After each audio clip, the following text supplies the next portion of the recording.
तो हेलो दोस्तों, कैसे हैं आप लोग। तो जैसा कि आपको पता है, आज हम लोग देखेंगे मोंगोडीबी के बारे में, जो कि एक नो एसक्यूएल डेटाबेस है।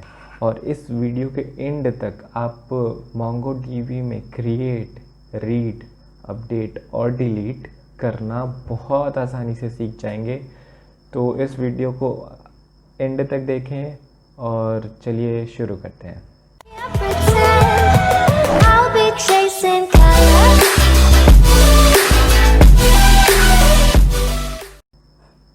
तो सबसे पहले मोंगोडीबी डाउनलोड कहाँ से करें, तो उसके लिए आपको पहले जाना पड़ेगा ये जो वेबसाइट है यहाँ पे mongodb.com पे, और वहाँ पे जाके आपको सॉफ्टवेयर पे जाके फिर कम्युनिटी सर्वर पे क्लिक करना होगा।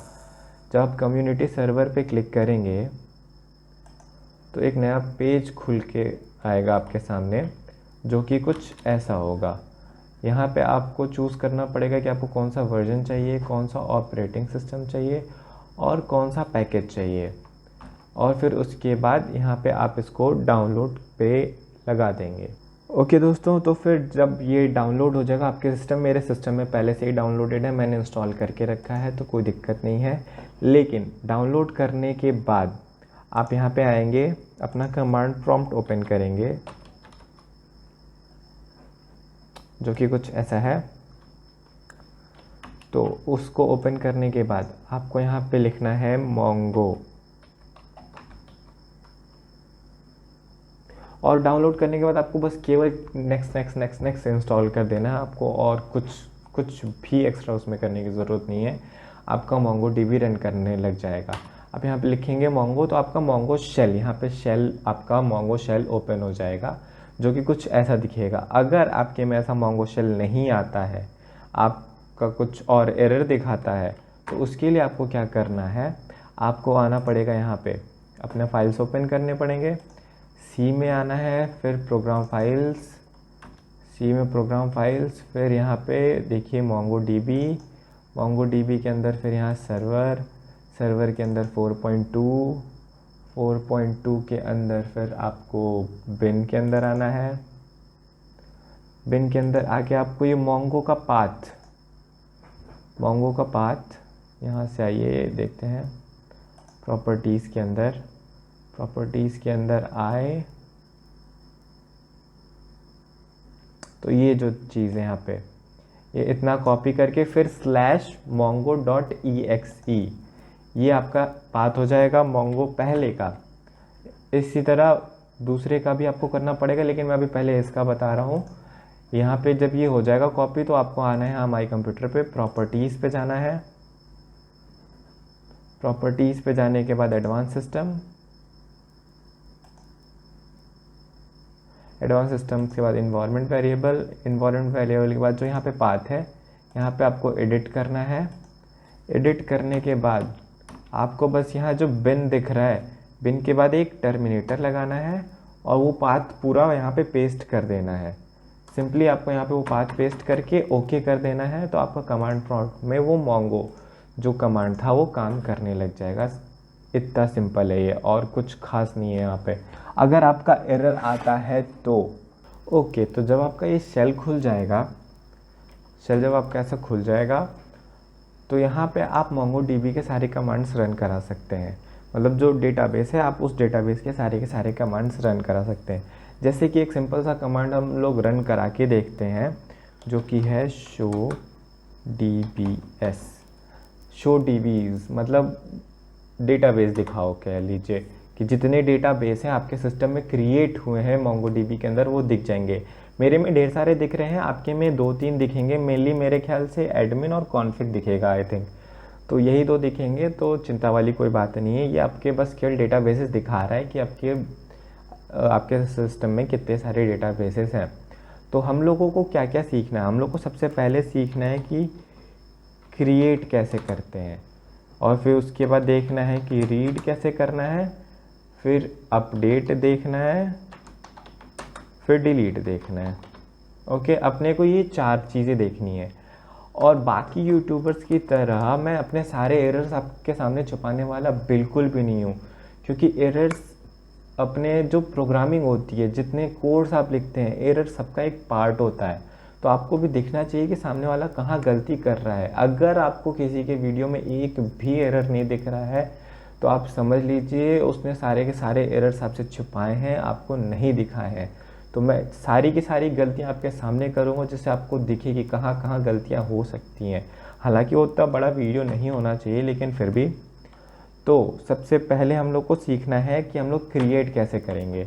तो क्रिएट करने के लिए हम लोग को सबसे पहले एक डेटाबेस चाहिए, फिर उसके बाद अंदर फर्दर हम लोग कुछ करेंगे। तो MongoDB समझने से पहले आपको ये चीज़ समझना पड़ेगा कि हमारे पास बस केवल एक ही डेटाबेस होता है, ठीक है। और उस डेटाबेस के अंदर बहुत सारे कलेक्शंस होते हैं, कलेक्शंस, और उन कलेक्शंस के अंदर बहुत सारे डाटा होते हैं, ठीक है। मतलब एक डेटाबेस, उस डेटाबेस के अंदर ढेर सारे कलेक्शंस हो सकते हैं और एक पर्टिकुलर कलेक्शन के अंदर ढेर सारे डेटा होते हैं।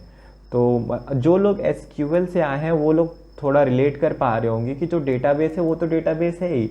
आप कलेक्शंस को टेबल से कंपेयर कर सकते हैं। जो आपका कलेक्शन है वो टेबल है और डेटा तो डेटा, जैसे टेबल्स के अंदर डेटा होता था वैसे यहाँ कलेक्शंस के अंदर डेटा है। लेकिन दोनों में बस अंतर इतना है कि SQL में टेबल के अंदर सारे डेटा स्ट्रक्चर्ड फॉर्मेट में होते थे, कि मतलब एक ही रूल फॉलो, एक ही स्ट्रक्चर फॉलो करते थे। लेकिन यहाँ MongoDB की जो सबसे बड़ी खास बात यह है कि यहाँ पे कलेक्शन से आपको कुछ लेना देना ही नहीं है। आप जैसे मन वैसे स्ट्रक्चर करके डेटा आप यहाँ पे इंसर्ट करा सकते हैं डेटाबेस में। तो बिना कुछ देर करते हुए चलिए हम लोग अपना सबसे पहला डेटाबेस क्रिएट कर लेते हैं, जिसके अंदर हम लोग पूरा सीखेंगे आपका ऑपरेशन क्रिएट, रीड, अपडेट और डिलीट, सारा का सारा सीखेंगे। तो डेटाबेस क्रिएट करने के लिए हमें बस केवल इतना लिखना है, यूज़, आप अपना नाम लिख सकते हैं। जैसे कि मैं किसी का भी नाम ले लेता हूँ, जैसे कि भोला। आप अपना नाम ले लीजिए, आपका नाम आकाश हो सकता है, सुमित हो सकता है, स्मित हो सकता है, नितेश हो सकता है, कुछ भी हो सकता है। तो आप अपना नाम ले सकते हैं यहाँ पे। तो यूज़ भोला, तो जब आप एंटर करेंगे तो स्विच्ड टू DB भोला, इसका मतलब ये है कि जो यूज़ कमांड है यहाँ पे वो ये कह रहा है कि हम भोला नाम के डेटाबेस को यूज़ कर रहे हैं। तो MongoDB एक्चुअल में यहाँ पे क्या किया, गया अपना पूरा यहाँ से यहाँ तक चेक किया कि क्या हमारे पास एक भी भोला नाम का डेटाबेस है, नहीं है। जब यहाँ से यहाँ तक एक भी डेटाबेस उसको भोला नाम का नहीं मिला तो उसने एक भोला नाम का डेटाबेस क्रिएट किया और फिर उस डेटाबेस के अंदर हम लोग को लेके चला गया। यहाँ पे एक्चुअल में ये हुआ है। जैसे कि अब अगर आप DB का लिख के एंटर करते हैं तो यहाँ पे आपको भोला लिखा हुआ आएगा, क्योंकि हम लोग भोला डेटाबेस के अंदर हैं।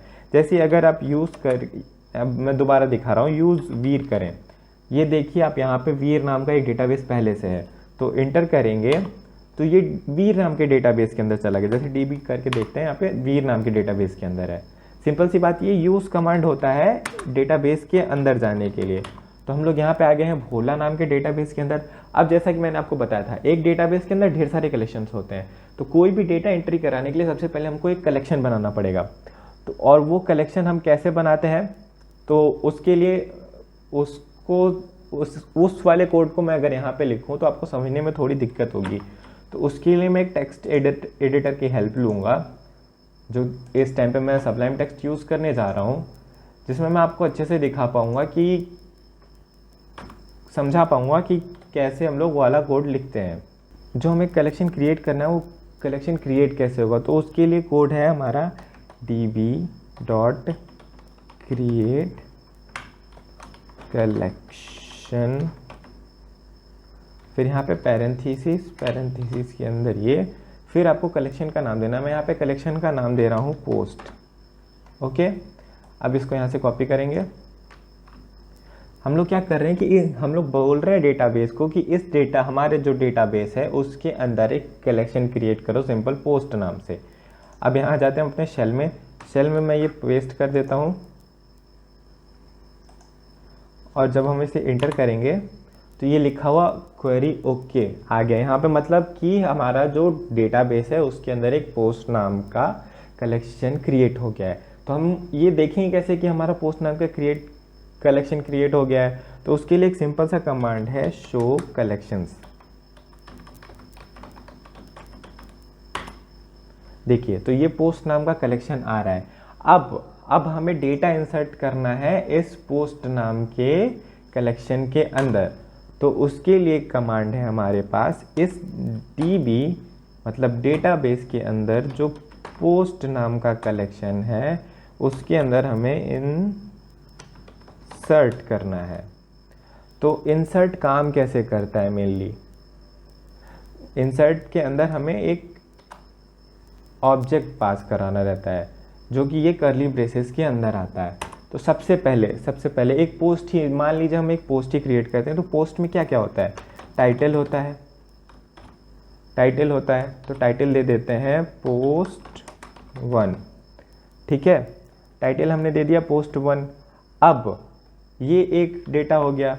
अब यहाँ पे कॉमा देके हम यहाँ पे दूसरा डेटा की वैल्यू पेयर में यहाँ पे हम लोग डेटा देंगे, सिंपल। अब यहाँ पे बॉडी ले लेते हैं, बॉडी, ठीक है, तो यहाँ पे लिख देते हैं यहाँ पे बॉडी ऑफ पोस्ट 1, ओके।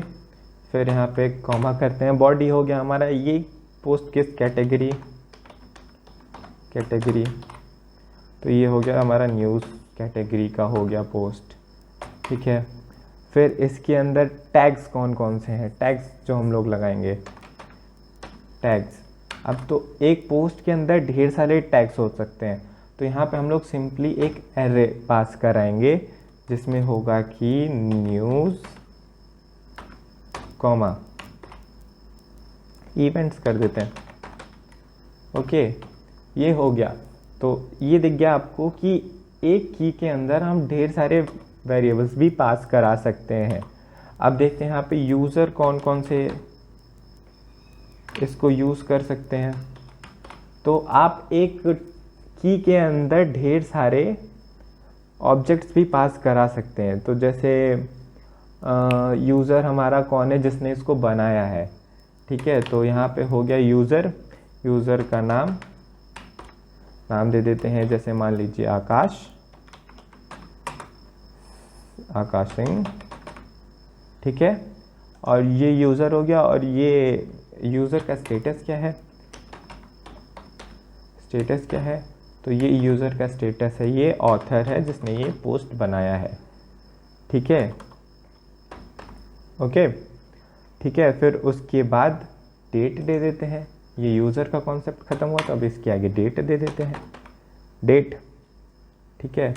और यहाँ पे ये MongoDB का हम लोग इनबिल्ट यूज़ करेंगे डेट फंक्शन। ये डेट फंक्शन एक्चुअल में क्या करता है, जो आपका जो सिस्टम का डेट है वो तुरंत करंट टाइम का डेट वहाँ से उठाता है और यहाँ पे लाके डाल देता है। अब यहाँ सिंपल ये हम यहाँ से कॉपी करेंगे और हमारा जो कमांड प्रॉम्प्ट है इसमें जाके हम ये पेस्ट करेंगे। और जहाँ तक मुझे लग रहा है कि कमांड एक बार में रन हो जाना चाहिए।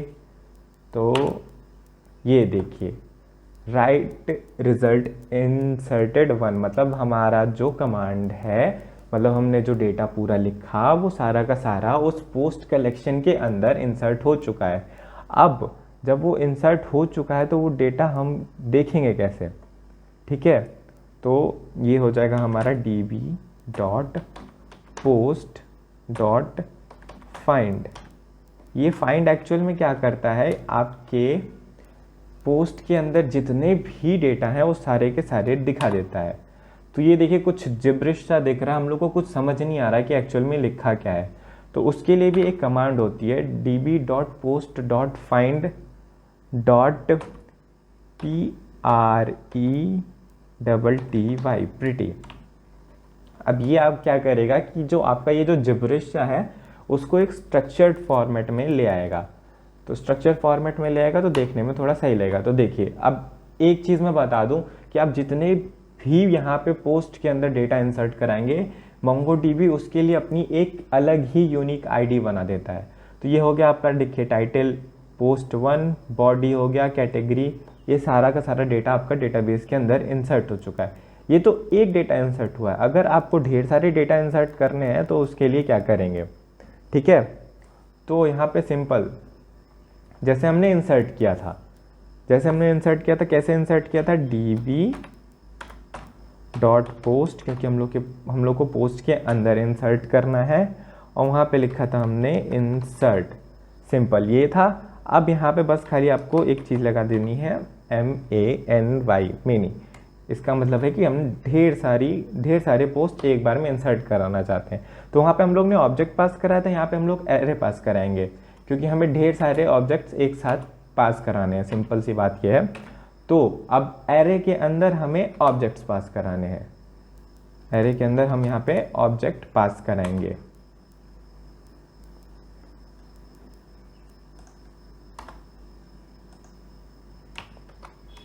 ठीक, अब ये पहला ऑब्जेक्ट हम इसके अंदर पास कर रहे हैं, जिसको हम लोग टाइटल दे देते हैं।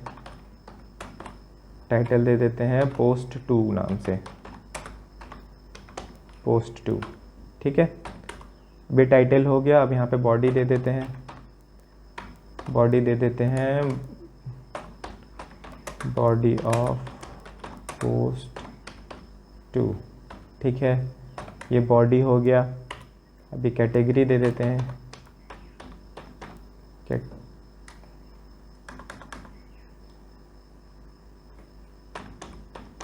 कैटेगरी दे देते हैं यहाँ पे इसको टेक्नोलॉजी के नाम से। ठीक है, कैटेगरी भी दे दी हम लोग ने टेक्नोलॉजी के नाम से। फाइन, अब यहाँ पे डेट दे देते हैं, जो कि हम डेटाबेस का इनबिल्ट डेट यूज़ करेंगे। डेट कमांड, यहाँ पे फंक्शन यूज़ किया हम लोग ने। तो ये हमारा हो गया एक डेटा जो हमें इंसर्ट करना है। अब इसी को कॉपी करके यहाँ पे 2 और इंसर्ट कर लिया जाए। चलिए यहाँ पे, लेकिन यहाँ पे कॉमा लगाना ज़रूरी है, ताकि एक डेटा के बाद ये हम बता सके कि ये दूसरा डेटा है। तो ये 2 को यहाँ पे हम लोग इसको 3 बना देते हैं। 3 बॉडी ऑफ post3। टेक्नोलॉजी की जगह हम लोग इसको चेंज कर देते हैं, न्यूज़ कर देते हैं। चलिए ठीक है, बाकी सब सेम रहेगा। फिर इसको नीचे आए, फिर पेस्ट किए। यहाँ ये post3, ये post4 हो गया, ये भी 4 हो जाएगा। और इसको टेक्नोलॉजी की जगह चेंज करके दे देते हैं, फूड कर देते हैं। ठीक है, तो हम लोग ने क्या किया, हम लोग ने बोला डेटाबेस के अंदर जो पोस्ट कलेक्शन है उसके अंदर ढेर सारा हम लोग को ऑब्जेक्ट पास कराना है। तो ये हो गया हमारा ये कॉपी। ये आई एम कमांड प्रॉम्प्ट में, यहाँ पे हम इसे कर देंगे पेस्ट। अब करेंगे हिट एंटर। अब ये देखिए 3 आईडी यहाँ पे दिखा रहा है, मतलब तीनों का तीनों जो हमारा वो था, तीनों का तीनों जो ऑब्जेक्ट हम वहाँ पे पास करा रहे थे वो डेटाबेस में इंसर्ट हो चुका है।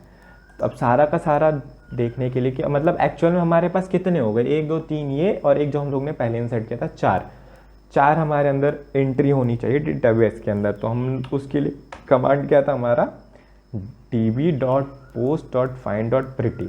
ये चारों का चारों आपका दिखा देगा। देखिए ये पहला जो हम लोग ने ढेर सारा पता नहीं क्या जबरदस्त पोस्ट क्रिएट किया था, और बाकी का ये 3 1 2 3 जो हम लोग ने अभी अभी इंसर्ट कराया है, ये तीनों का तीनों इंसर्ट हो गया। यहाँ पे हम लोग ने देख लिया कि मल्टीपल रोज कैसे करते हैं। ठीक है, अब हमें अगर देखना है, अब यहाँ पे हम लोग देखते हैं फाइंड मेथड देखते हैं, जिससे कि हम लोग एक पर्टिकुलर पोस्ट निकाल के कैसे देखते हैं। हमारे पास एक्चुअल में 4 पोस्ट हैं, तो उसमें से एक पर्टिकुलर पोस्ट को फिल्टर कैसे किया जा सकता है। MongoDB में ये भी बहुत आसान है। हम लोग को कहना क्या है MongoDB को कि भाई डेटाबेस, ठीक है, पोस्ट के अंदर मतलब पोस्ट कलेक्शन के अंदर हमें कुछ ढूंढना है, और हमें क्या ढूंढना है, हमें ढूंढना है कि कैटेगरी जिसकी न्यूज़ हो वो दिखाओ। ठीक है, एक्चुअल में हम लोग ने यहाँ पे क्या बोला, डेटाबेस के अंदर जो पोस्ट है उसमें फाइंड करो जिसमें एंट्री हो कैटेगरी की और जो कि हो न्यूज़। ठीक है, तो जब हम इसे एंटर करेंगे तो यहाँ पे कुछ एरर बता रहा है। हाँ, क्योंकि न्यूज़ को हम लोग ने स्ट्रिंग में नहीं पास किया। देखिए हम लोग ने गलती क्या की, यहाँ पे database.post.find, यहाँ पे पैरेंथेसिस, फिर कर्ली ब्रेसेस, फिर कैटेगरी। यहाँ पे न्यूज़ ऐसे नहीं, आप स्ट्रिंग पास करनी होता है। यहाँ पे न्यूज़ मतलब जो वैल्यू है वो स्ट्रिंग में पास होगी। तो देखिए ये जिब्रिशा दिखाया है, उसके लिए यहाँ पे .pretty करेंगे। तो ये आपका थोड़ा ढंग से दिखाएगा। ये देखिए न्यूज़, मतलब जो सबसे पहले हम लोग ने किया था वो भी कैटेगरी न्यूज़ था और ये भी कैटेगरी न्यूज़ है, मतलब इसलिए यहाँ पे ये दो दो दिखा रहा है। तो यहाँ पे न्यूज़ से चेंज करके हम लोग यहाँ पे फूड करके देखते हैं। यहाँ पे एक डेटा दिखाना चाहिए क्योंकि हम लोग ने फूड नाम से भी एक डेटाबेस इंसर्ट कराया था। तो देखिए यहाँ पे बस केवल एक डेटाबेस आया फूड के नाम से।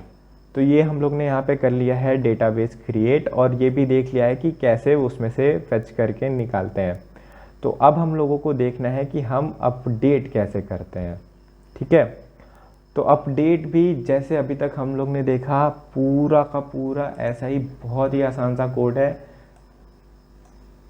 तो उसके लिए क्या करना है, हम लोग को सिंपली लिखना है डेटाबेस डॉट कलेक्शन का नाम पोस्ट, कलेक्शन का नाम, फिर डॉट अपडेट।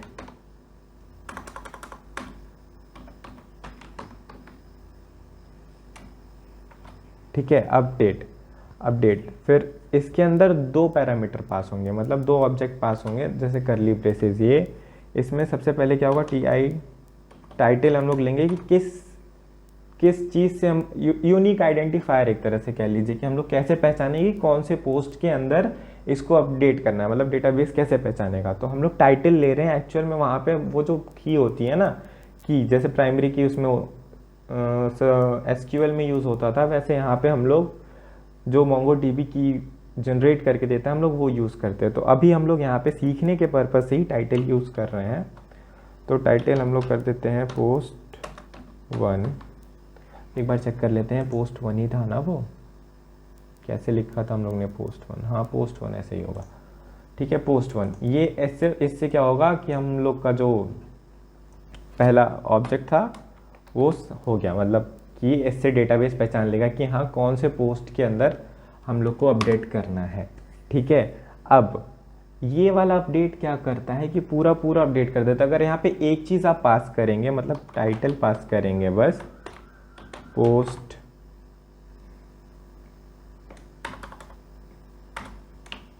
post1 के नाम से, तो ये पूरा का पूरा post1 जो पहला वाला पोस्ट है हम लोग का, वो पूरा का पूरा डिलीट करके बस केवल वहाँ पे ये टाइटल डाल देगा। तो एक्चुअल में post1 को ना चेंज करके हम लोग post2 को यूज़ किया जाए, तो यहाँ पे ये post2 हो जाएगा। ठीक है, post2 हो जाएगा, post2। फिर बॉडी को चेंज कर देते हैं techv channel is awesome। ये हो जाएगा, ये हो गया बॉडी हमारा। और बस केवल डेट दे देते हैं यहाँ पे, जिसके लिए हम लोग यहाँ पे इनबिल्ट फंक्शन यूज़ करेंगे MongoDB का डेट। और यहाँ पे इसके बाद हम लोग एक और कमांड लिखेंगे विच इज़ अपसर्ट, जिसको हम लोग करेंगे ट्रू।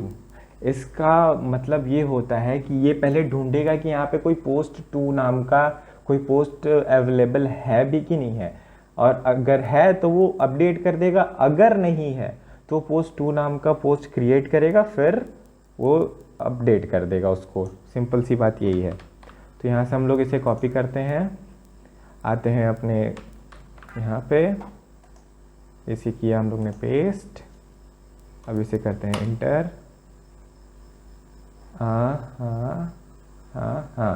ये हम लोग का जो post2 था वो हो गया है अपडेट। अब वो चेक कैसे करेंगे हम लोग, कैटेगरी नहीं, यहाँ पे हम लोग आते हैं db.post.find title टाइटल, जो कि है हमारा post2।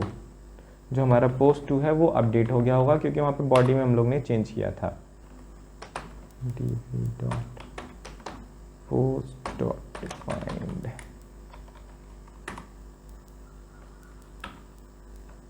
Dot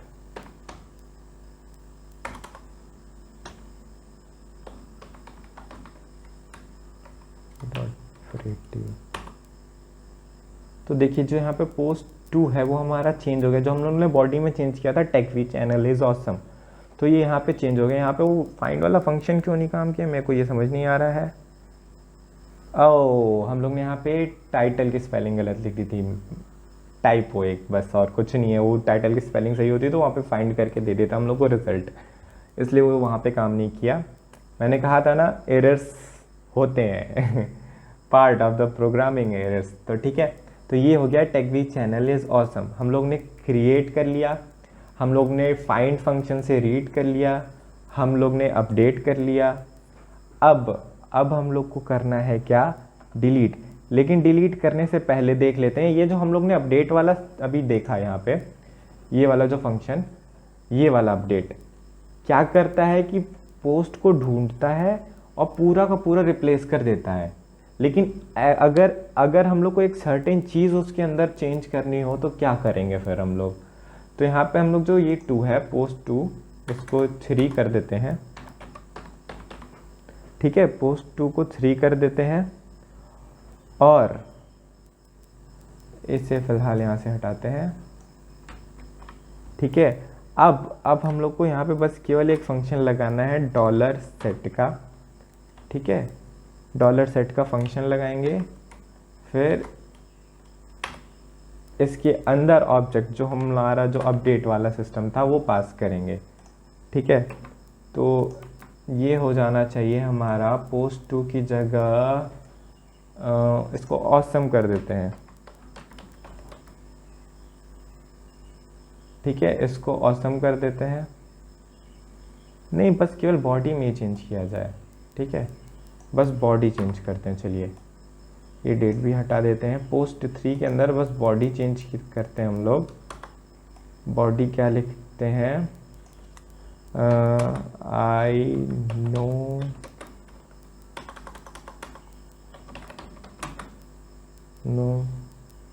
U. ओके, ठीक है, और यहाँ पे ये अपसर्ट नहीं रहेगा। ठीक है, अब देखिए यहाँ पे क्या होगा कि ये पोस्ट 3 ढूंढेगा, उसके अंदर जो बस केवल बॉडी है उसको चेंज करेगा और उसको कर देगा क्या, आई नो यू। ठीक है, यहाँ पे बस केवल हम लोग ने क्या यूज़ किया है, $set, जिसकी वजह से ये हो पाएगा हमारा। बस केवल जो हमें चाहिए बस वही अपडेट होगा, बाकी सारा का सारा अपडेट नहीं होगा।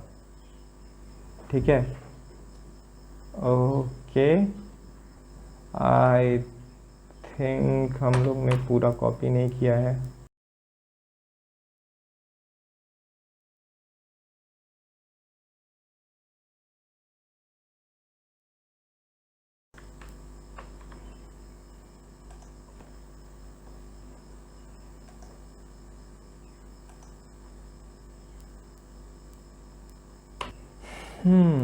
तो वो वाला कमांड हम लोग को पता नहीं क्यों नहीं रन किया, क्योंकि चीज़ तो मैंने सेम यही लिखी थी, जैसा कि प्रोग्रामिंग कुछ भी हो सकता है, कहीं भी हो सकता है। तो मैंने ये पूरा कोड फिर से लिखा स्क्रैच से, और फिर उसके बाद मैंने यहाँ पे देखिए ये वाला कोड पेस्ट किया है, फिर मैंने एंटर किया तो ये मैच्ड हो गया।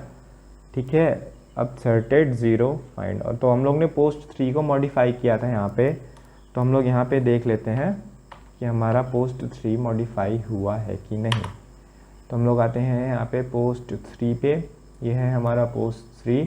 तो बॉडी देखिए यहाँ पे चेंज हो चुका है आई नो यू से। ठीक है, चेंज हो चुका है। अब हम लोग को देखना है कि हम लोग कोई रो कैसे डिलीट करते हैं, जो कि निहायत ही आसान है। यहाँ पे हमेशा की तरह पहले क्या करना है हम लोग को, db.post.remove,